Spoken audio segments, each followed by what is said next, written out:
Well, here we go, I guess, divas. The vibes this episode were pretty crusty and rancid, I ain't even gonna lie. And I don't want to sugarcoat any of this. I think this season's a flop already. It's really early to make big statements like that, but I feel it. Hi, hello everyone, I forgot to do this. My name is Jer, and this beat is not sick. I don't want to ride on your disco stick. This was maybe the least subtle episode since All Stars 8 episode 2 when Jimbo won the Maxi challenge and then Pangina came out as the lip sync assassin. Like, where is the subtlety? We don't know her. And this challenge comes immediately off the heels of a mini challenge last week, a mere probably 48 hours before this challenge started, where the queens were quite literally screaming at the top of their lungs. Did nobody in Queen Care stop to consider that vocal rest is a thing and is important? Why did they launch into more vocal strain after what they just put these girls through just a few days ago? They were extremely lucky that Nene was the only one that was having any issues, because this had every possibility of being that cheerleader challenge from season 9. Electric Boogaloo, the vocal remix. Featuring Cher. The title of this episode and the theme of this episode is Q-pop, standing for quintessentially queer and queenie. Love quintessentially queer queens. Try saying that 5 times fast. And this is the start of this roller coaster of annoyance for me. This phrase, letter-pop, is distinctly right now. It is derivative of J-pop and K-pop modern culture right now, currently. Slayer and Royale last year did something they called P-pop because it's trendy. Some internet wow is probably like, hey, there's this super trendy thing happening right now called K-pop. We should do something called Q-pop. And Rue was like, Think trending groups like Cat's Eye, Blackpink, there's even this silly little movie called K-pop Demon Hunter. We could totally do that and have so much fun with it. And this Great Depression survivor said, yeah, I'll only do that if we can do my references. But Rue, they're so outdated. And that person is probably now dead by a sniper. Mainline Drag Race's total inability and aversion to embracing modernity is downright maddening at times. I remember back in season 4, I think specifically, RuPaul was talking to the queens about how they have to be current in culture, that they have to know their references so that they can keep up with the ever-changing sphere of entertainment. Especially in our current climate of entertainment culture where everything is trending audios, you're picking up whatever the now thing is and you do that. I remember there was this drag queen who was doing a Jet 4 holiday the day after that audio started blowing up on TikTok. Because you have to be thinking about what's going on right now so that you get the most earn for your output. Every other franchise does its best to stay as current as humanly possible, but mainline Drag Race, judged by Rue, does not. And I know that this is an overall older bunch, but being in your 30s doesn't mean that you've got these references from the height of the 80s craze. I was born in 89 and these groups I'm familiar with. I grew up listening to these songs, but I couldn't personify any of these artists. And then shaming them for not understanding these extremely outdated references is insane behavior. There is no mini challenge this week. We dive right into the challenge. The top 2 from last week, Nene and Vita, are responsible for assigning their own teams. They choose their groups of 5 and the 4 remaining become the leftover group. Nobody wants to be the leftovers, but someone inevitably is going to be. It did feel bad to watch those remaining queens get left to the wind and then steamrolled by Athena, who was having the worst moody day that she possibly could have had on Drag Race. The groups are Funk Almighty, a disco number inspired by Sylvester, Go Go Go, a pop number inspired by Wham, and Cherries, a punk rock number inspired by the Runaways. Girl groups this early could have been insanely exciting, and it just wasn't. There's a lot of recycled drama that we've seen many times before in Plentitude. Is that a word? It is a word. The groups have to decide which of them is gonna get which song, and we've seen so many iterations of Metalgate that this one was barely a blip for me. What I think would have been more effective is making the leftover girls in charge of who was going to get what song. that would create friction. But this thing that we've seen 100 times over again did not enchant me. But you know what did enchant me was Vita saying that she has a background in punk, so she was trying to get into Athena's head to make her think that she wanted disco so that Athena would essentially fight for it a little harder. And I think Vita was also thinking maybe this girl will embarrass herself in front of the room and we'll all understand why nobody wanted to work with her. That mind game was sickening. What I do want to specifically bring up from this entire conversation is this Rue loves disco thing. Rue may love the idea of disco, but when drag queens are doing disco, this Coco Melon kid does not live. She does not laugh. She does not love. And she is often extremely unamused by disco choices. This is the category I would have stayed far away from.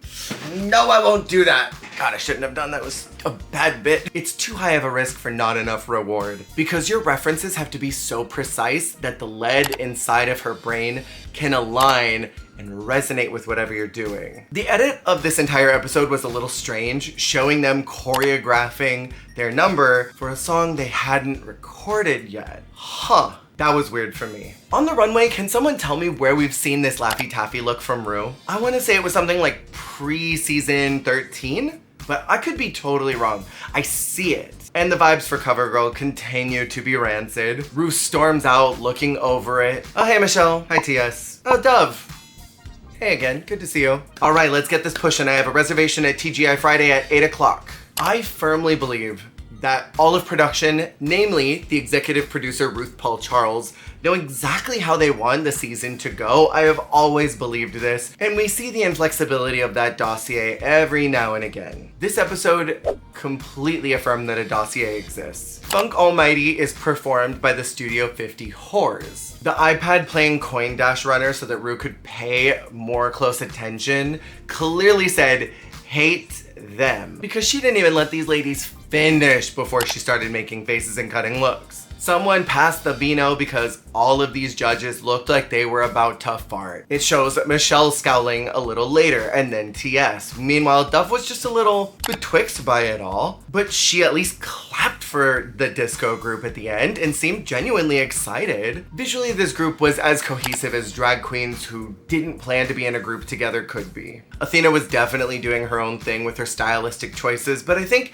she was maybe the most suited for the branding of this song, which was being a disco deity. Darlene infused a lot of great humor into her lines. I loved her characterization of being the one that was just slightly off rhythm, having to check in, and Athena sort of being like her stage mother, like, you're doing great, come on over this way now, sweetie. And I think she understood that this was not her challenge, and so she accommodated in the best way possible. And I noticed that about her last week, is that sewing didn't seem like her kind of challenge, so she made it work for her. And this week, dancing and choreography clearly wasn't her thing either, but she made it work for her. Mandy Mango definitely had my favorite look of the night. That fringe bodysuit was an entire moment. And I did not understand the critique of her doing too much. When everyone else was fairly stiff and giving less performance, like what is she supposed to do? Pull back her performance and give less ferocity because the others can't keep up with her? And even then, it's not that they were doing even that bad, they just were not to her level of energy. Is that bad? That critique was bogus. And Dee Dee's performance was brimming with so much energy. I loved that line, if I'm not your cup of tea, okay, I'm tequila. When they said that she was stiff in the dancing and then cut to her having a fair amount of rhythm, I wondered if we updated the definition of this word recently and I just didn't get an email from Merriam-Webster. This group may have not been perfect in their composition, but at least they were having fun and I applaud them for that. Group 2 is performing Go Go Go. They named themselves Glam. I enjoyed these pink looks, but cohesively they were kind of all over the place. Mia looks like she's about to go ice skating. Ciara looks like she's gonna lip sync against Brooklyn Heights. Mikey was going to an interview at the rodeo. Mia and Kenya sounded wonderful in the vocal department and I think they were the standouts of their group. But in my opinion, none of these lyrics were particularly interesting. They were sort of ICE, SIS, you already know this girl's the best. Girl, the ISIS fans are gonna get activated. If I jingle keys, will y'all forget what I said? In my opinion, they were all a bit one note. The song itself was really hokey pokey and the performance and lyrics followed suit. Game, swing, par. Golf. Group 3 are performing Cherries and they named themselves the Tucked Aways. That was a clever name. They easily had the best energy and performance overall. Discord looked hot as hell in this rocker chick look. The voice was super period accurate. Vita was a fun time, but her one line was definitely giving.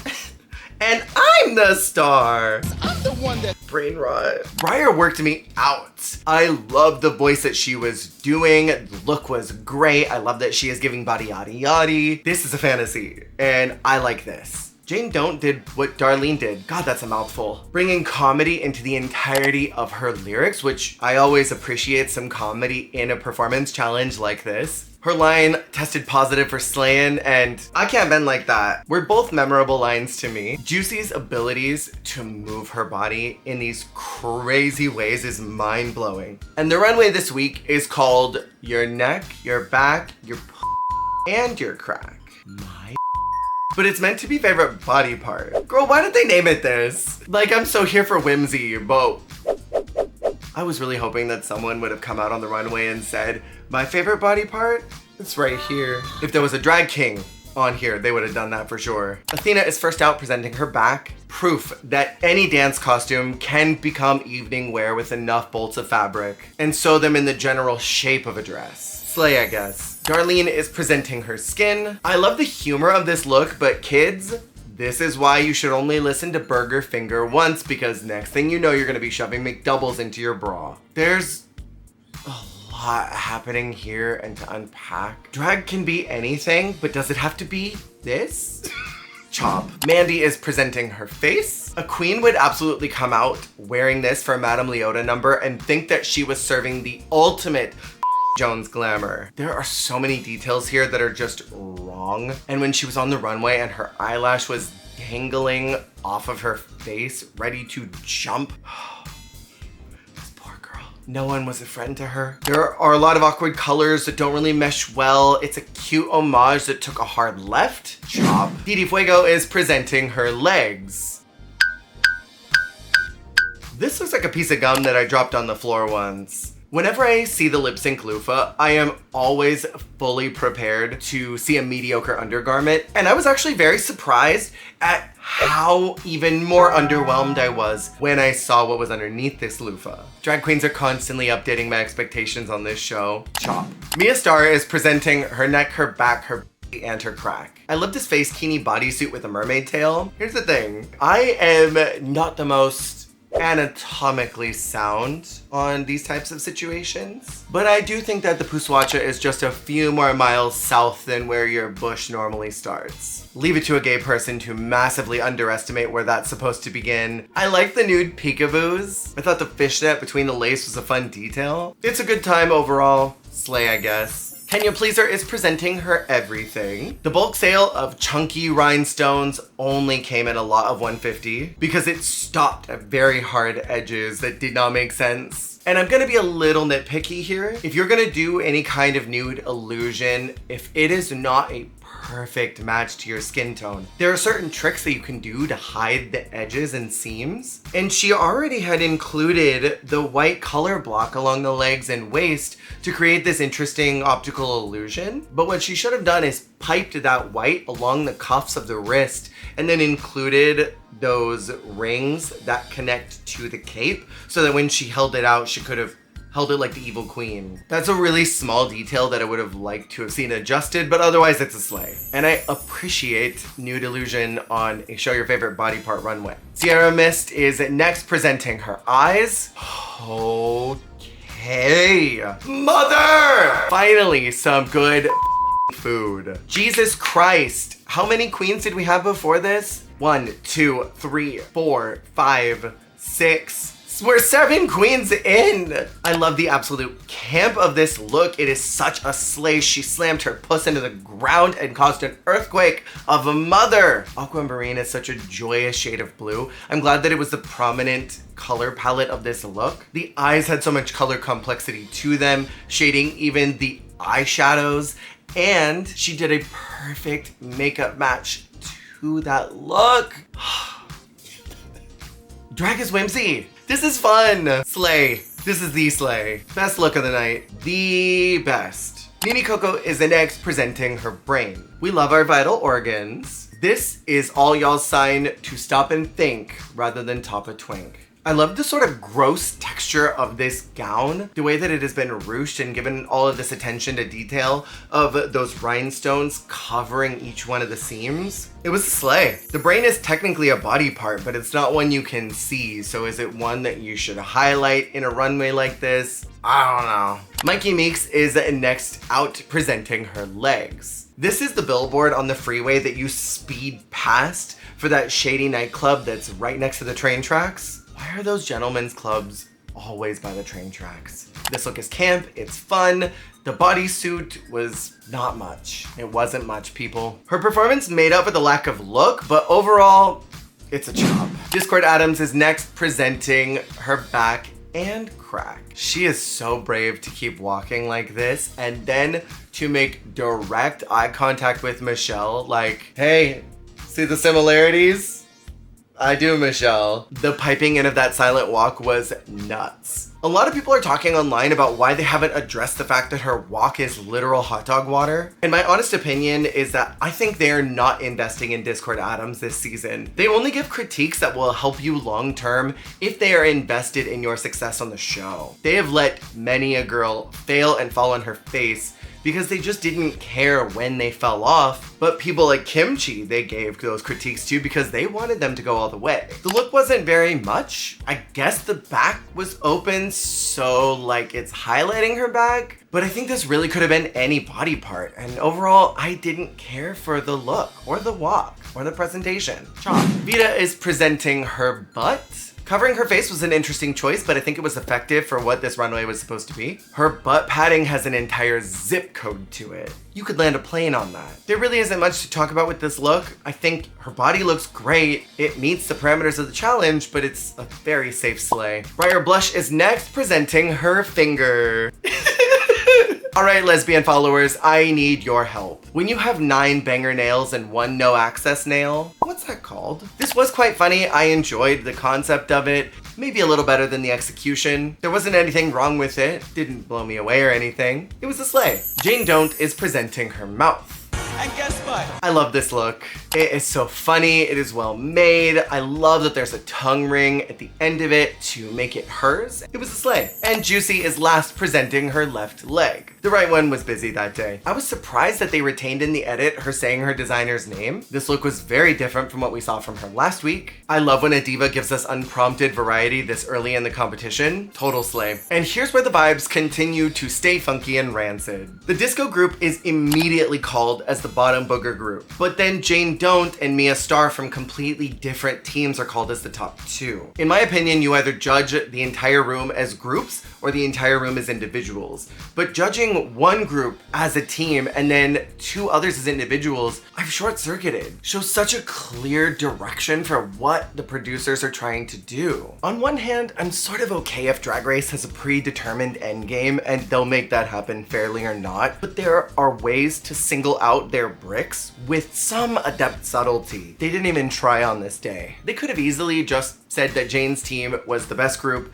called her as the winner, sent them all back to Untucked, and then either done it everybody else is in the bottom or just had the bottom 4 that they already had and just given them the you might go home critiques. After those critiques, Jane Don't is called as the winner. Mandy and Dee Dee have to lip sync to the song Too Much by Dove Cameron. It was kind of funny to me that Mandy Mango was critiqued so heavily for doing way too much and then had to lip sync in a song called Too Much while doing way too much. That was Cam. Being wigless on the runway is usually a kiss of death and a, all right, you're going home now. Unless you're going against Dee Dee Fuego, who quite literally did nothing. She didn't even get rid of the lip sync loofah. Why would you not do that? I don't know what about the current landscape of drag is perpetuating and encouraging queens to do the bare minimum when they get into lip syncs, but girlies, this is becoming an epidemic. What are we doing here? Why are we giving so little? The lip sync wasn't very spectacular. It was not a slay. It was just,